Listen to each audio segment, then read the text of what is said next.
భోజనం వండుకుంటాం. అది ఎలా ఉండాలని వండుకుంటామండి? రుచిగా ఉండాలని, అందంగా కనిపించాలని వండుకుంటాం. దేనికోసం? శరీరం కోసం, శరీరాన్ని బలపరచుకోవడానికి కోసం వండుకుంటాం. అదే ఆత్మను బలపరచుకోవాలంటే దేవుని యొక్క మాట ఒక్కటైనా కొద్ది నిమిషాలైనా ఏం చేయాలి? వినాలి. విని అది విడిచిపెట్టేవారిగా ఉండాలండి, విడిచిపెట్టేవారిగా కాదు. అది మనం ఆత్మను ఆయుత్తపరుచుకునేవారిగా ఉండాలని ఈ 10 నిమిషాలు మాటలు చెప్పాలనుకుంటున్నాను.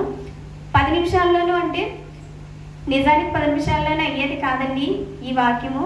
కాకపోతే దేవుడు ఇచ్చినటువంటి ఈ అవకాశాన్ని దైవజనం ద్వారా వినియోగించుకోవడానికి చెప్పాలనుకుంటాను. మొదటి ప్రార్థన అనే అంశం మీదండి.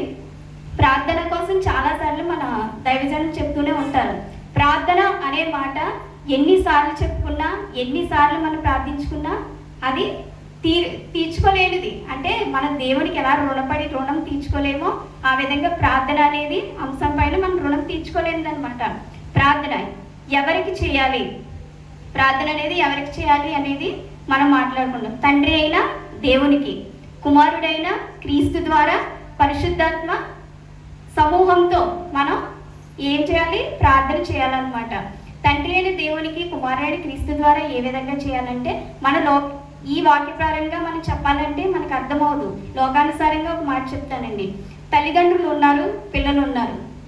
తల్లిదండ్రులు పిల్లలను కంటారు, పెంచుతారు. వారికి ఏం చేస్తారు?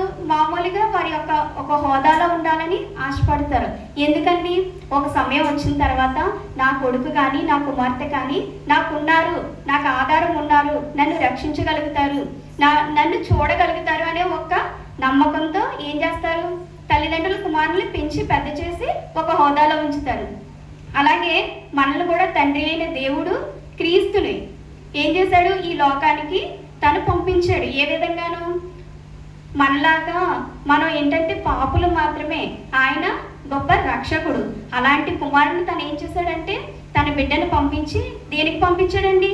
లోక పాపాలని నశించి మన యొక్క ఆత్మలను ఆయత్తపరచుకోవడానికి ఆయన మనల్ని పంపించాడు. కానీ ఆయన కుమారుని పంపించడంలో స్వార్థం ఉందండి? స్వార్థం లేదు. కానీ మన యొక్క తల్లిదండ్రుల్లో చిన్న స్వార్థం ఉంది. ఏంటది? నా బిడ్డలు నన్ను రక్షించగలుగుతాడు.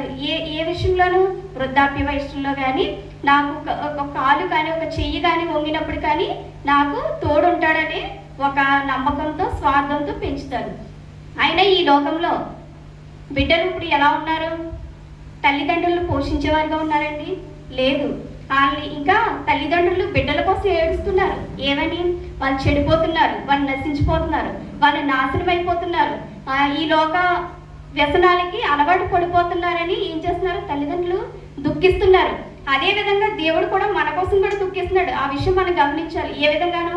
నేను నమ్మిన నా నామాన్ని బాప్తిసం పొందిన బిడ్డలు ఏ విధంగా చెల్లచెదరైపోతున్నారు? లోకానుసారాలకి లొంగిపోయి నన్ను కూడా బాధ పెడుతున్నారని లోక తల్లిదండ్రులే ఇంతలా పిల్లల కోసం బాధపడితే మనల్ని తన సొంత రక్తం ఇచ్చి ప్రాణం ఇచ్చిన తండ్రికి ఎంత ఇది ఉంటుందండి? బాధ ఉండదా? దుఃఖం ఉండదా? ఖచ్చితంగా ఉంటుంది. మనమే లోకాశల్లో తల్లిదండ్రులమైన మనమే ఇంత స్వార్థంతో బిడ్డలను పెంచుకుంటుంటే ఆయన మనకి స్వార్థంతో మనల్ని బిడ్డలను తయారు చేసుకోలేదు. ఆయన ఏ విధంగా తయారు చేసుకున్నాడు? నా బిడ్డలు మంచి పొజిషన్లో ఉండాలి, నా బిడ్డలకి పరలోక రాజ్యాన్ని చేకూర్చాలి అని ఏం చేశాడు? తండ్రి అయిన దేవుడు తన కుమారుణ్ణి లోకానికి అప్పచెప్పేశాడు. అది బాధాకర విషయమే. ఈ రోజుల్లో తల్లిదండ్రులకి బిడ్డలు విలువ ఇస్తున్నారండి? విలువ ఇవ్వట్లేదు. కనీసం ఇంట్లో మనం ఉంచండి, ఇంట్లో ఇవ్వకపోయినా నష్టం లేదు.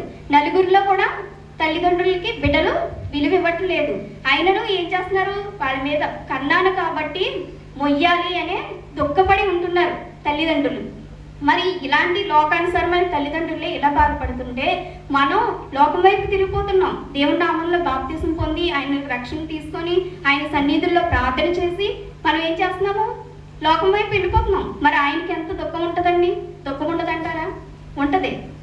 లోకానుసారమైన తల్లిదండ్రులకి ఎంతుంటే మనల్ని తన రక్తాన్ని ఇచ్చి తన కుమారుని ఒక్కగాను కుమారుని బలి ఇచ్చాడు కదా. ఆ రోజు పరిశుద్ధ గ్రంథంలో ఉందండి. దేవుడు సిలువ వేయబడి శ్రమలు అనుభవించి కష్టాలను అనుభవించి నిందలు మోసి అపనిందలు ఉమ్ము వేయబడి దూషించి ద్వేషించిన దేవుడు తన ప్రాణాన్ని తండ్రికి అప్పచెప్పుకున్న రోజుల్లో స్త్రీలు ఉంటారండి. స్త్రీ నుండి ఏడుస్తూ ఉంటారు, తండ్రి నీకు ఇంత కష్టం